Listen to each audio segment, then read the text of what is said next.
Soy de un pequeño pueblo de los Apalaches, en el estado de Virginia, con una población de menos de 7.000 habitantes. Había alrededor de 80 personas en mi clase de secundaria, y la gente en general es muy confiada.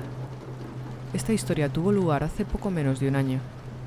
Yo era un chico de 20 años en ese momento, y acababa de ingresar en mi tercer año de universidad a unas 3 horas de mi ciudad natal.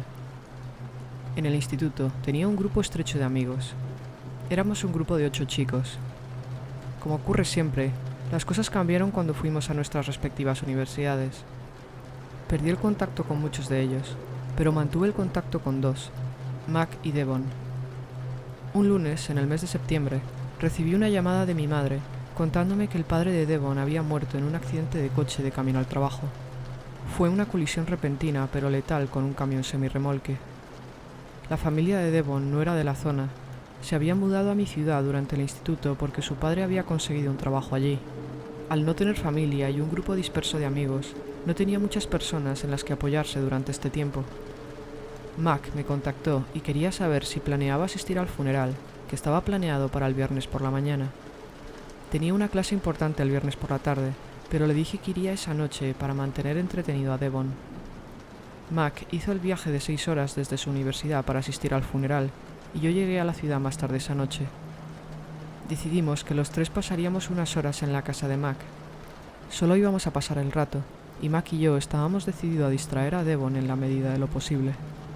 Hablamos sobre la universidad, vimos Netflix y jugamos a juegos de mesa. A pesar de las circunstancias, fue una noche bastante buena. En torno a media hora después de la medianoche, me levanté para irme a casa de mis padres para dormir. Después de algunas despedidas con lágrimas en los ojos, me subí a mi coche. La casa de Mac está a poco más de 1 milla de la casa de mis padres. En el trayecto no hay semáforos, solo hay un stop. A esa hora de la noche podía hacer el viaje en menos de 2 minutos. Sin embargo, al estar en una zona rural de los Apalaches, los caminos eran todo menos rectos. La casa de Mac estaba justo al lado de una carretera sinuosa de 2 carriles. Había varias curvas ciegas que te impiden ver lo que viene más adelante, y no hay ni farolas ni ninguna otra luz. Salí de la casa de Mac y empiezo lo que pensé que sería un viaje breve y sin incidentes a casa de mis padres. Entro en la primera curva ciega y me recibe algo totalmente inesperado. Aparece un coche. Era un sedán blanco modelo antiguo.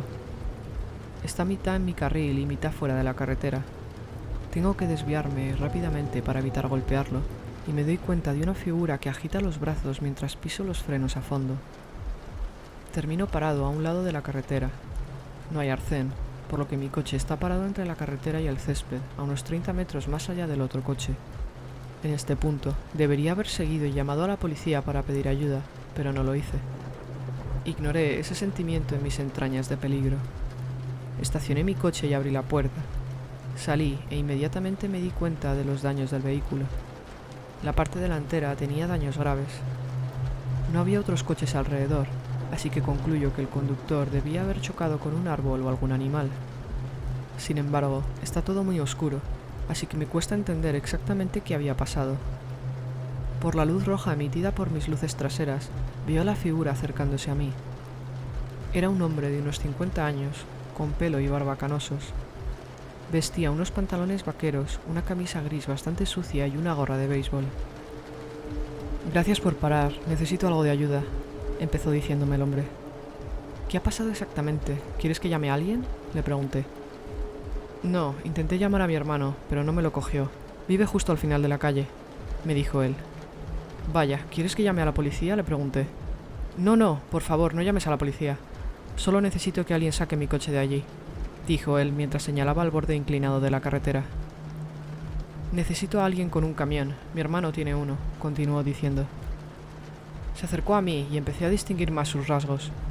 Me fijé que era un poco más bajito que yo, pero mucho más grande y más pesado. «Bueno, yo no tengo un camión, así que supongo que no puedo ayudarte», le dije. Empezaba a sentirme muy incómodo. Había algo raro en su voz, una monotonía, como si no tuviera nada de emoción por la situación en la que se encontraba.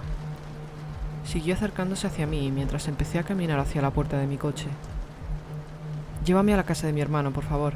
Vive justo al final de la calle», me dijo el hombre mientras señalaba en la dirección opuesta a mi casa. «Tengo que llegar a casa. Mi familia me está esperando, lo siento», le dije. Esto era mentira.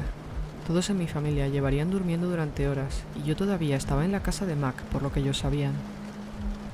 Solo tomará un minuto. Vive en Langmore Road. Su casa está solo a 1 milla de distancia, dijo el hombre mientras caminaba hacia el lado del pasajero de mi coche. Mi corazón estaba acelerándose y mi mente iba a 1000 por hora. Quiero largarme de allí, pero no veo la forma de hacerlo. Las puertas de mi coche están abiertas y él se estaba acercando mucho.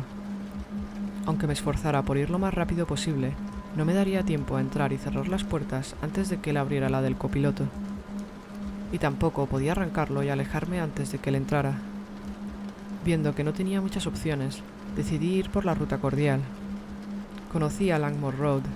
El novio de mi hermana vivía allí y sabía que estaba a menos de 1 milla de donde estábamos, así que decidí llevarle. Tal vez estaba diciendo la verdad y tal vez estaba haciendo una buena obra. De acuerdo, entra y te llevo, le dije.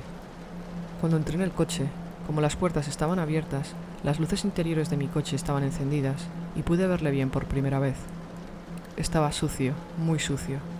Tenía las manos grasientas, la camisa llena de agujeros y literalmente había moscas agrupándose a su alrededor.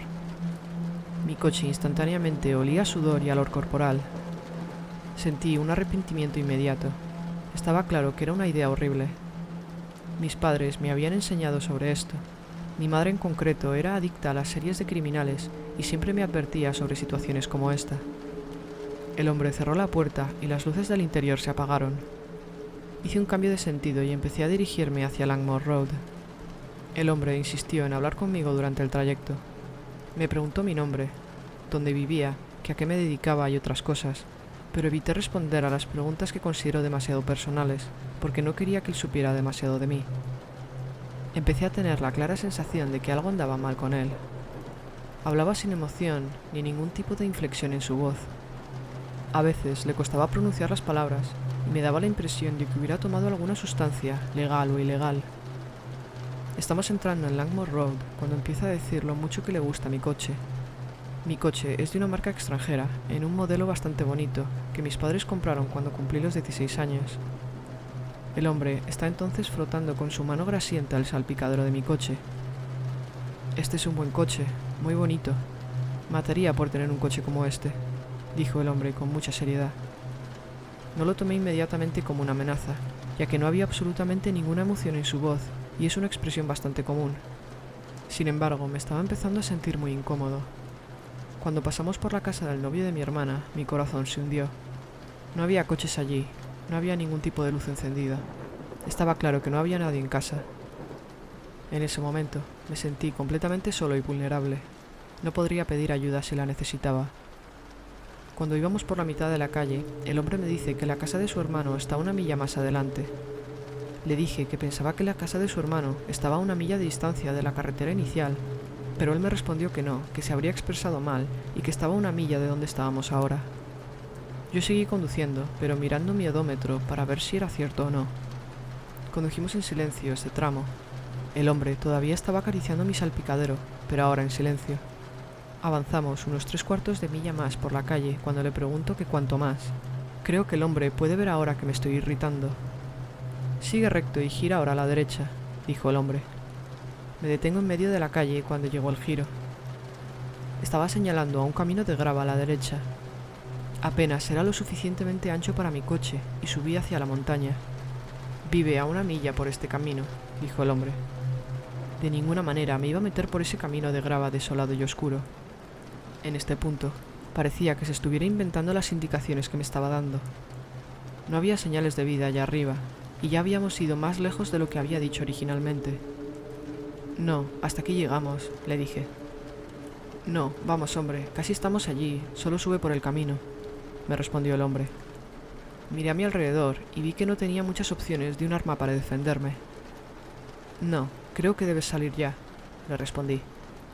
Él se mostró muy reacio, pero al final abrió la puerta. Se volvió para mirarme directamente a la cara.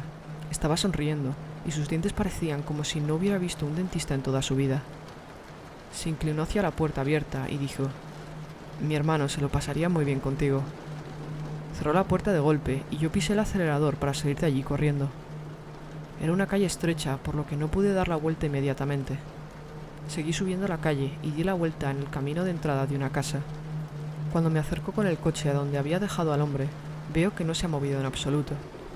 Disminuyo la velocidad cuando me acerco a él por precaución. Me estaba mirando fijamente con una sonrisa de oreja a oreja. Pisé el acelerador y salí de allí lo más rápido que pude.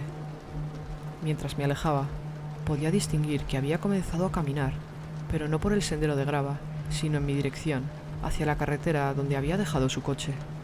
Cuando volví a la carretera, el coche destrozado ya no estaba allí cuando pasé. Fui directamente a casa y me acosté inmediatamente en mi cama, aunque estaba demasiado aterrorizado para dormir. No sé lo que había planeado, pero estoy bastante seguro de que no lo estaba conduciendo a casa de su hermano.